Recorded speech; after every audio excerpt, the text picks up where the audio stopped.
Luka Kerin, 50-tič v rumeno-modrem dresu, zdaj pa z menoj strelec našega prvega zadetka za zmago proti Rudarju z 2-0. Luka, 50-tič zmaga in tvoj zadetek, lepšega si nisi mogel zaželeti. Iskreno povedano, nisem vedel, da je bil to 50. nastop, ampak evo, lepa številka, hvaležen sem klubu, trenerju za zaupanje.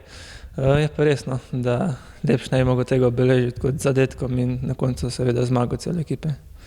Luka zmaga z 2-0 proti Rudarju. Velenjčani so dobro izgledali na igrišču, predvsem v prvem polčasu, pa tudi v tistem drugem. Nekaj težav smo imeli, to, da to je kvaliteta, da zmaguješ tudi takrat, ko imaš težave, ko nisi takšen, kot znaš biti.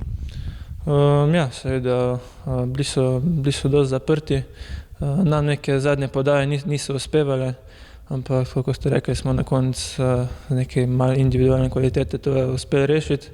Imeli so oni svoje priložnosti, imeli smo in priložnosti, mi smo jih danes izkoristili, oni ne, in na koncu je to prineslo zmago.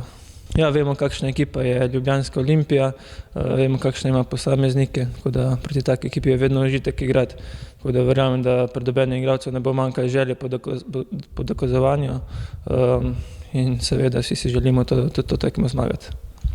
Luka, čestitke za zmago, za zadetek, za tvoj jubilej in srečno tudi v prihodnje. Hvala.